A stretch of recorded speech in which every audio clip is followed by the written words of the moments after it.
Post-series depression. Urban Dictionary defines it as, it is a sadness felt after reading or watching a really long series or story. The bitter feeling when you know the journey is over, but you don't want it to end. I recently finished watching The 100 on Netflix. The series was an amazing experience filled with adventure, character development, and the will to overcome any obstacle with adversity, and a sprinkle of violence for every episode. It took me 4 years to finish, not because that all the seasons weren't available, but that I simply wasn't ready to end the journey as I reached onto the final episodes. I wanted to feel like the story had to continue. I didn't want it to end. The series ended beautifully, leaving you satisfied and ready to part ways with your favorite characters, and ironically, the 100's happy ending made me feel depressed as fuck. It felt silly to feel this way, knowing that it's a fictional story. However, I couldn't deny the emotional roller coaster that I went with these fictional characters. There was a sense of loss now that there wouldn't be any experiences anymore. It's as if I had to say goodbye to a friend forever. So I searched on YouTube and Reddit to find anyone that had experienced what I recently had, post-series depression. I wanted to find more information about it and suggestions on how to overcome it. YouTuber Daniel Green had about 3 suggestions. 1. Rewatch the series you just finished to give it more of an appreciation and re-experience the adventure again. 2. Try out watching different shows, stories that influence the creation of your favorite show or other projects made from the same author. 3. You can take a break from watching shows for now to allow yourself time to grieve. But what he didn't recommend is to allow your break to become permanent where you stop watching different shows or different stories in general. Taking a break was something that resonated with me. I felt like I needed some time to grieve, but in a healthy way. I wasn't ready to try out a new serious show that had the same genre as The 100, which was sci-fi, adventure, action, and post-apocalyptic. I was glad that another YouTuber, My Little Thought Tree, felt the same way. Ending a show was like saying goodbye to someone or changing schools. It's an experience of loss in your life. However, like any losses that we experience, we all must cope with it as best as we can. After the coping is over, it changes you. Now that I finished The 100, I felt like I had a lot of time on my hands, which led to the question, what am I going to do now? I wasn't ready to rewatch the series again because it just felt it was way too soon. I did recently finish watching another show afterwards called Jurassic World Camp Cretaceous, but afterwards, I still felt emo for The 100. As a side note, Jurassic World Camp Cretaceous was an amazing show with an awesome ending. I was able to emotionally handle the ending since The 100 was just way too emotionally heavy to burden. And so, I decided to do 3 things. 1. Grieve in a healthy way for a while. 2.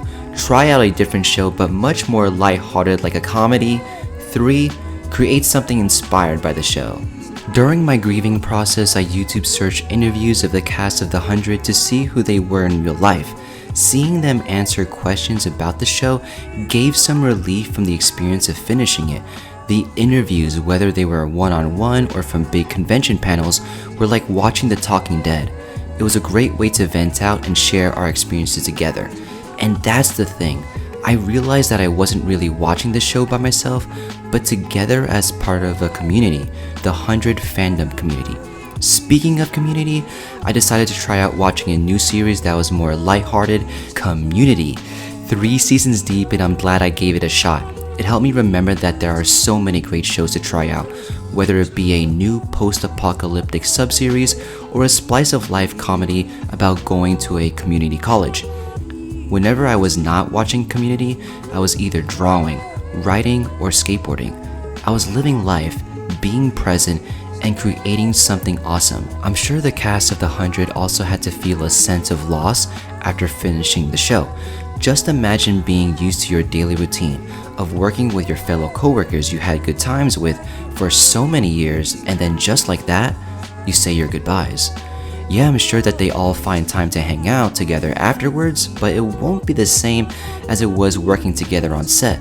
So when a show ends, everyone involved in the project experiences the loss. But even when you finish the final episode of your favorite show, it doesn't mean that's the final episode of life. Creating something awesome is a great way to pay homage to who and what inspired you, whether it be your favorite actors, writers, TV shows, novels, etc.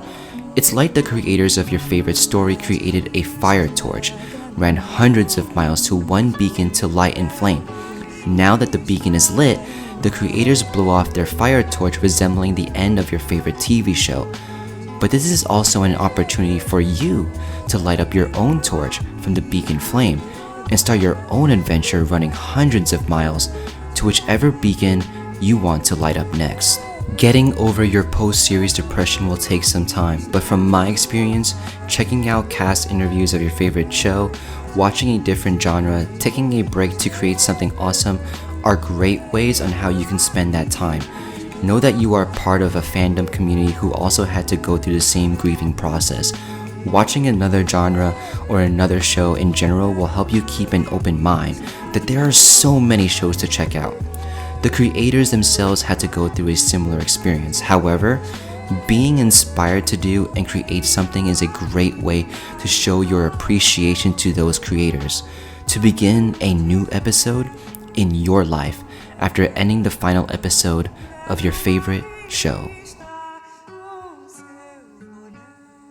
When you guys give us your support and kindness and love, either in person or on the internet, it matters. It fuels me. It makes me want to be better. It makes me want to strive more, and especially during times where I haven't been feeling my best. You know, I'm in a season right now where I'm going through a lot, and that's why I had to walk away from Walker.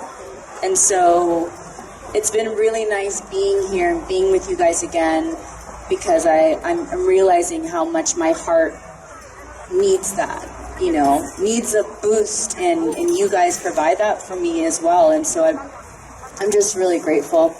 We are grateful. Very thankful for you all. Thank you so much.